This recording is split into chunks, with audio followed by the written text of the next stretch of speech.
میں تو حیرت میں ڈوب جاتا ہوں جب خواتین ہاتھوں میں پلے کارڈ اٹھائے میرا جسم میری مرضی کا نعرہ لیے میدان عمل میں کود پڑتی ہیں، اور پھر اس سے بڑے دکھ کی بات یہ ہے کہ ہمارا میڈیا ان کے پیچھے کسی نہ کسی انداز سے کھڑا ہو جاتا ہے اور ایک ماحول پیدا کیا جاتا ہے کہ اس کی زیادہ سے زیادہ تشہیر ہو۔ میرا معاشرہ، میرا دین، میری مشرقی روایات، میرا کلچر، میرا تمدن، میری تہذیب اس کی حمایت نہیں کرتا۔ میرا دین تو مجھے اس بات کا سبق دیتا ہے، میری بہن کو، میری بیٹی کو، میری ماں کو، میری بیوی کو میرا دین یہ سبق دیتا ہے کہ وَلَا تَضْرِبْنَ بِأَرْجُلِهِنَّ لِيُعْلَمَ مَا يُخْفِينَ مِنْ زِينَتِهِنَّ، کہ وہ اتنے زور سے قدم بھی نہ رکھیں کہ ان کے پاؤں میں پڑے ہوئے پازیب کی چھنکار غیر مرد کے کانوں تک پہنچے۔ جو اسلام اپنی شہزادیوں کے پاؤں میں پڑے ہوئے پازیب کی جھنکار بھی غیر مرد تک جانے سے روکتا ہے، تو کیسے گوارا کیا جا سکے کہ ٹھمکے لگا کے عورتیں ہاتھوں میں پلے کارڈ اٹھائے بلند آواز سے نعرے لگا رہی ہوں اور جو ہے وہ دھمک دھمک کر کے جو ہے وہ اپنے حقوق مانگ رہی ہو۔ تم حقوق کس سے مانگتے ہو؟ محمد عربی نے تمہیں 14 صدیاں قبل حقوق دیے ہیں، اور اگر تم اسلام کو نہیں مانتی اور اسلام کے ضابطوں سے انحراف کرتی ہو تو تمہیں میں ایک نقشہ ماضی کا دکھانا چاہتا ہوں کہ تمہارے وجود کو بھی گوارا نہیں کیا جاتا تھا۔ اٹھا کر کے سسکتی بچی کو زندہ درگور کر دیا جاتا تھا۔ بھائی اس لیے کاٹ دیتا تھا کہ کل کوئی میرا بہنوئی نہ کہلائے۔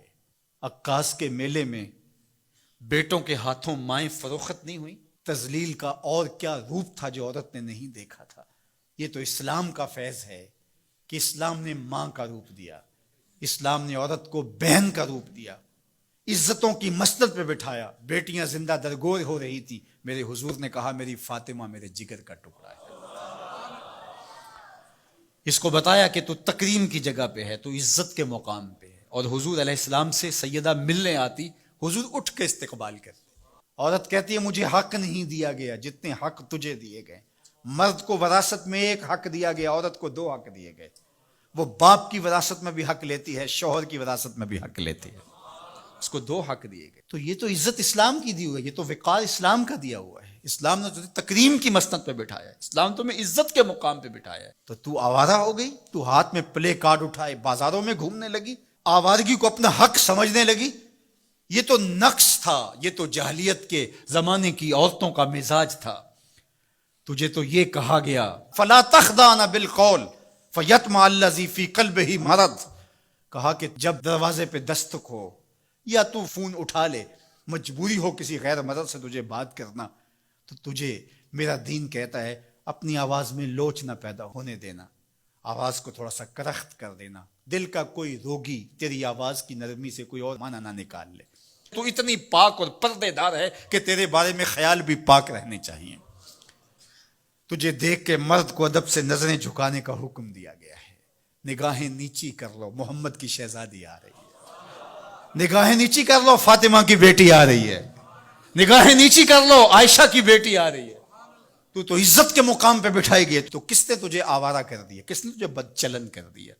چند ٹگوں پہ، چند ملکوں کے سرمائے پہ، اور چند آوارہ عورتوں کے کہنے پہ جو مغرب کی وظیفہ خور ہیں اور جو نہ نظریہ پاکستان کو مانتی ہیں اور نہ ہی نظریہ اسلام کو مانتی ہیں، ان کے کہنے پہ تو ان کے ساتھ جا کے کھڑی ہو گئی۔ پلٹا واپس، تیری راہیں تیرا دین دیکھ رہا ہے۔ یہ 4 دن کی زندگی ہے، یہ بکھر کے ٹوٹ جانے والی سانسیں ہیں۔ آجا، تیرا دین انتظار کر رہا ہے، تیری نسلیں تیرا انتظار کر رہی ہیں۔ بطول باش و پنہا شو ازیں اثر کہ در آغوش شبیر بگیری۔ اقبال نے کہا بہن بطول بن جا اور زمانے کی نگاہوں سے پوشیدہ ہو جا، پھر تیری آغوش میں بھی حسین کے جانشین پیدا ہوں گے۔